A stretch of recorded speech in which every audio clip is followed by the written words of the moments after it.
ఉమ్మడి శ్రీకాకుళం జిల్లా రాజకీయాల్లో ఇప్పుడు కొత్త చర్చ మొదలైంది. ఒకప్పుడు అంతా విలన్ బాబాయ్ అనుకుంటుంటే కాదు, అసలు విలన్ అబ్బాయేనంట. కేంద్ర కేబినెట్ లో కీలక పదవి చేపట్టిన యువ నేతపై సొంత పార్టీ నేతల నుంచి అసంతృప్తి స్వరాలు వినిపిస్తున్నాయన్న ప్రచారం రాజకీయ వర్గాల్లో హాట్ టాపిక్ గా మారింది. జిల్లా క్రికెట్ అసోసియేషన్ వివాదం నుంచి పార్టీ అంతర్గత వ్యవహారాల వరకు, సామాజిక వర్గాల అసంతృప్తి నుంచి ఎమ్మెల్యేల ఆవేదన వరకు ప్రతి అంశంలోనూ ఒకే పేరు వినిపిస్తుందిట. అసలు శ్రీకాకుళం రాజకీయాల్లో ఏం జరుగుతోంది? ఈ రోజు లోకుతులో చూద్దాం.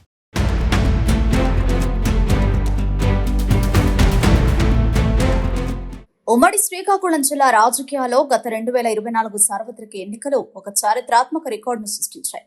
జిల్లాలోని మొత్తం 10కి 10 అసెంబ్లీ స్థానాలను కైవసం చేసుకుని కూటమి పార్టీలు వైసీపీని ఇక్కడ నుండి కంప్లీట్ గా తుడిచిపెట్టేశాయి.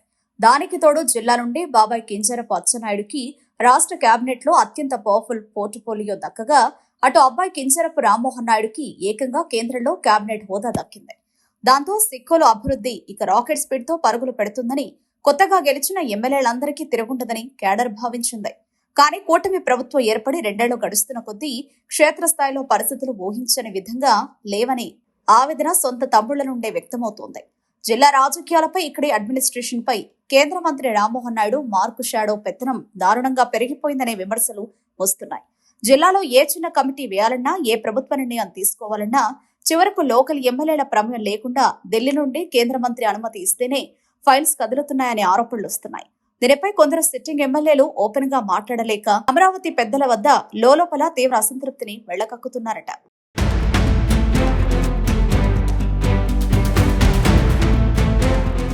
ఈ అంతర్గత ఆధిపత్య పోరుకు, సీనియర్ల అణచివేతకు పక్కా సాక్ష్యంగా ఇటీవల జరిగిన జిల్లా క్రికెట్ అసోసియేషన్ వివాదాన్ని ప్రముఖంగా ప్రస్తావిస్తున్నారు. శ్రీకాకుళం క్రికెట్ అసోసియేషన్ లో గత వైసీపీ హయాంలో పనిచేసిన పాత కమిటీ సభ్యులపై భారీగా అవినీతి, నిధుల దుర్వినియోగం ఆరోపణలొచ్చాయి. దీంతో వ్యవస్థను పూర్తిగా ప్రక్షాళన చేయాలని, అవినీతి పరులను ఏరిపారాయాలనే ఎమ్మెల్యే కూన రవికుమార్ గట్టిగా పట్టుబట్టినట్లు ప్రచారం జరిగింది. కానీ ఇక్కడే ఊహించిన ట్విస్ట్ ఎదురైంది. అవినీతి ఆరోపణలు ఎదుర్కొంటున్న సదరు పాత కమిటీ వర్గాలకు సాక్షాత్తు కేంద్ర మంత్రి రామ్మోహన్ నాయుడు లోపాయకారిగా ఫుల్ సపోర్ట్ ఇచ్చారనే వార్తలు జిల్లాలో గుప్పుమన్నాయి. ఆ అసోసియేషన్ మాజీ ప్రెసిడెంట్ శాస్త్రికి నేరుగా కేంద్ర మంత్రి కార్యాలయం నుండి ఫోన్ కాల్స్ వెళ్లాయని, ఈగో వర్డ్స్ వల్ల వ్యవహారం ఏకంగా కోర్టు మెట్లు ఎక్కే వరకు వెళ్లిందని టాక్ నడుస్తుంది.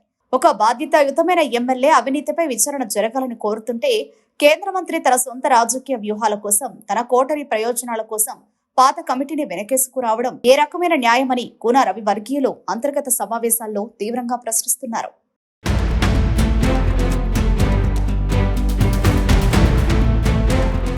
జిల్లా క్రికెట్ అసోసియేషన్ వివాదం పక్కన పెడితే, ప్రస్తుతం సిక్కూరులో మరో ప్రధానమైన విమర్శ కుల రాజకీయాల చుట్టూ తిరుగుతోంది. స్వర్గీయ కింజరపు ఎర్రనాయుడు బతికున్నంత కాలం జిల్లాలో ఉన్న అన్ని సామాజిక వర్గాలను, చిన్న పెద్ద లీడర్లను తన కలుపుగోలుతనంతో ఒకే తాటిపైకి తెచ్చేవారని, ఆయన అడ్మినిస్ట్రేషన్ లో అందరికీ సమ ప్రాధాన్యత దక్కిందని సీనియర్ తమ్ముళ్లు గుర్తు చేసుకుంటున్నారు. కానీ ఇప్పుడు రామ్మోహన్ నాయుడు హయాంలో సీన్ మొత్తం మారిపోయిందని, కేంద్ర మంత్రి చుట్టూ కేవలం కొద్ది మంది బడాబాబులు, ఒకే ఒక సామాజిక వర్గానికి చెందిన కోటని మాత్రమే పెత్తనం చలాయిస్తుందనే విమర్శలు వస్తున్నాయి. దీనివల్ల జిల్లాలో అత్యంత పవర్ఫుల్ గా ఉండే కళింగ, తూర్పు కాపు సామాజిక వర్గాలకు చెందిన సెకండ్ లైన్ లీడర్లలో తీవ్ర అసంతృప్తి పెరుగుతోంది. ఒకప్పుడు పార్టీని కంటికి రెప్పలా కాపాడిన ఈ బలమైన వర్గాలను కేంద్ర మంత్రి దూరం పెడుతున్నారని గట్టి హెచ్చరికలను కొందరు సీనియర్లు ఆల్రెడీ అధిష్టానం దృష్టికి కూడా తీసుకెళ్లినట్లు సమాచారం. చిన్నవిగా కనిపించే ఈ సామాజిక విభేదాలు రాబోయే లోకల్ బాడీ ఎన్నికల్లో పార్టీకి పెద్ద డ్యామేజ్ తెస్తాయని కేడర్ ఆందోళన చెందుతోంది.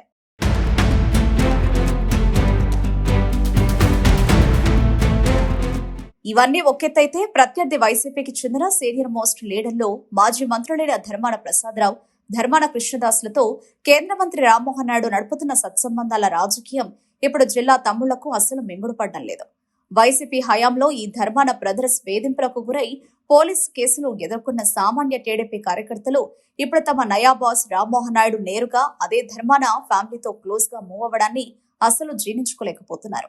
ప్రత్యర్థి పార్టీల నేతలతో పర్సనల్ రిలేషన్స్ ఉండడం కామన్ అయినప్పటికీ, అది జిల్లాలోని కూటమి రాజకీయ నిర్ణయాలపై, కేసుల విచారణలపై తీవ్ర ప్రభావం చూపుతోందని తమ్ముళ్లు గుర్రగా ఉన్నారు. ఇది కేంద్ర మంత్రి వేస్తున్న ఏ రకమైన పొలిటికల్ స్ట్రాటజీ అని కేడర్ గందరగోళంలో పడిపోయింది. డెవలప్మెంట్ పనులను పక్కన పెట్టి ఇలా నిరంతరం అంతర్గత గ్రూపు తగాదాలని హైలైట్ చేసుకోవడం వల్లే సిక్కోలులో కూటమి గ్రాఫ్ రోజు రోజుకు పడిపోతుందని పొలిటికల్ విశ్లేషకులు హెచ్చరిస్తున్నారు. ఎమ్మెల్యేల ఆవేదన, కార్యకర్తల అసంతృప్తి, క్రికెట్ అసోసియేషన్ రచ్చ, సామాజిక వర్గాల దూరం ఇవన్నీ కలిసి ఇప్పుడు శ్రీకాకుళం టీడీపీలో ఒక పెద్ద పొలిటికల్ సునామీకి దారితీసేలా ఉన్నాయి. బాబాయ్ అచ్చెన్నాయుడు గరుకుగా మాట్లాడినా పనులు చేస్తారు. కానీ అబ్బాయి రామ్మోహనే అంతా తన గుప్పెట్లో ఉంచుకుని ఈగో వార్డ్స్ నడుపుతున్నారు అనే టాక్ గ్రౌండ్ లెవెల్లో బలంగా వినిపిస్తోంది. బాబాయ్ విలన్ కాదు, అబ్బాయి విలన్ అనే వ్యాఖ్యలు ఇప్పుడు జిల్లా రాజకీయాల్లో గట్టిగా వినిపిస్తోంది. మరి ఈ అంతర్గత విభేదాలపై చంద్రబాబు, లోకేష్లు ఎలా స్పందిస్తారో, ఈ బాబాయ్ అబ్బాయిల పంచాయతీకి ఎలా ఎండ్ కార్డు వేస్తారో చూడాలి.